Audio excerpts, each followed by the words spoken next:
अगर मानसून के मौसम में आपकी स्किन पे भी लाल खुजली वाले रिंग जैसे बन गए हैं निशान, तो आप अकेले नहीं हैं। ये बहुत कॉमन फंगल इन्फेक्शन है जो बारिश के मौसम में बहुत बढ़ जाती है। हेलो, मैं हूँ doctor Rashmi Jindal, consultant dermatologist at Jindal skin clinic, और आज हम समझेंगे फंगल इन्फेक्शंस के बारे में कुछ डूज एंड डोंट्स, और एक बहुत इंपॉर्टेंट गलती जो हम सब लोग करते हैं उसके बारे में जानेंगे। सो आइए समझते हैं क्यों ऐसा होता है कि बारिश के मौसम में सबसे ज्यादा फंगल इन्फेक्शंस बढ़ जाती हैं।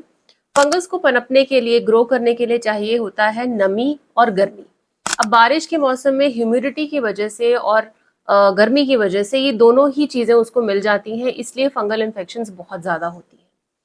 ये फंगल इन्फेक्शंस आमतौर पे स्किन के उन एरिया में होती हैं, जैसे अंडर आर्म का एरिया, ग्रोइन का एरिया, पैरों की उंगलियों के बीच, जहां मॉइस्चर बहुत ज्यादा देर तक रहता है और जहां का टेम्परेचर थोड़ा ज्यादा होता है, जहां गर्मी थोड़ी ज्यादा होती है। तो इन जगह पे फंगल इन्फेक्शंस बहुत जल्दी होती हैं और फिर यहाँ से बाकी स्किन के हिस्से में भी वो फैल सकती है। किन चीजों का खास ख्याल रखना चाहिए? अगर आपको पहले भी फंगल इन्फेक्शन हो चुका है, तो आपका फंगल इन्फेक्शन को बार बार एक्वायर करने का खतरा और भी बढ़ जाता है। क्या करें इसके लिए? सबसे पहला स्टेप, आपको अपने नहाने के बाद में अपनी बॉडी को पूरी तरह अच्छे से सुखाना है। टॉवल को हमेशा धूप में ड्राई करें। कोशिश करें कि स्पेसिफिकली आप अपने अंडर आर्म के एरिया को, पैरों की उंगलियों के बीच की स्किन को, ग्रोइन वाली स्किन को ध्यान से सुखाएं। अगर आप एरिया को ड्राई रखेंगे तो फंगल इन्फेक्शन को बढ़ने को आप काफी हद तक कंट्रोल कर सकते हैं।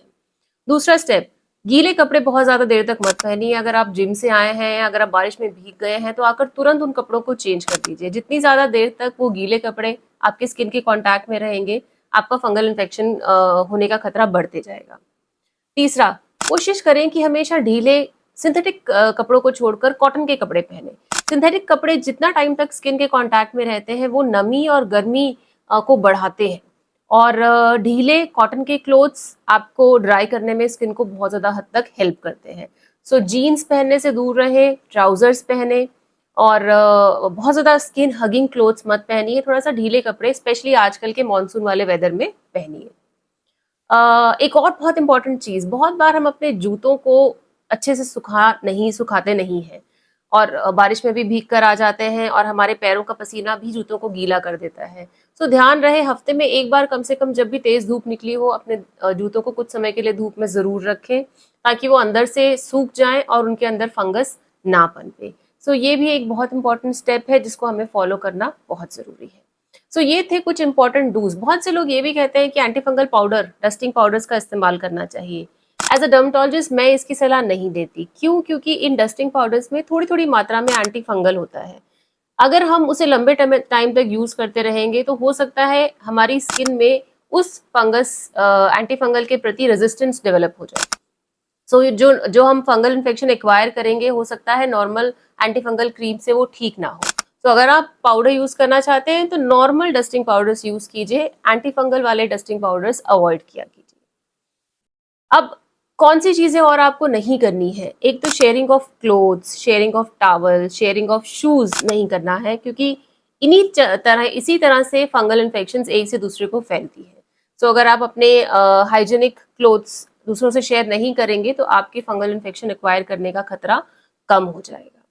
दूसरी चीज, मार्केट में मिलने वाली एंटी फंगल क्रीम्स या स्टेरॉयड क्रीम्स बिना प्रिस्क्रिप्शन के मत अप्लाई कीजिए, क्योंकि आप नहीं जानते कि उस क्रीम के अंदर क्या मिला हुआ है। कभी कभी स्टेरॉयड वाली क्रीम्स थोड़े समय तक के लिए तो आपको लगेगा कि बहुत फायदा हो रहा है। वो इसलिए होता है क्योंकि स्टेरॉयड एंटी इन्फ्लेमेटरी होते हैं, तो वो इन्फ्लेमेशन, सूजन को कम करते हैं, और आपको लगेगा कि आपको फंगल इन्फेक्शन में आराम आ गया है, लेकिन वो फंगस को खत्म नहीं कर रहे। इनफैक्ट फंगस को और बढ़ने के लिए स्टिमुलस मिलता है, क्योंकि आपकी स्किन की इम्यूनिटी कम हो जाती है। जैसे आप anti fungal plus steroid cream जो मार्केट में कॉमनली अवेलेबल होती हैं, ट्रिपल कॉम्बिनेशन में अवेलेबल होती हैं, उनको यूज करना बंद करते हैं, तो आपका फंगस एकदम से वापस आ जाता है।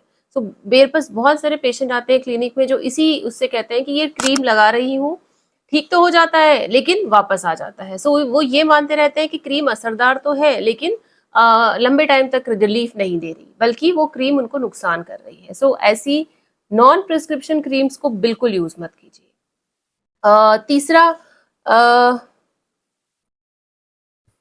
जितनी बार भी आपको फंगल इन्फेक्शन होती है, ये मत सोचिए कि अपने आप ठीक हो जाएगी। तुरंत आप एक क्वालिफाइड डर्मेटोलॉजिस्ट को कंसल्ट करें ताकि उसको जल्दी से ठीक किया जा सके।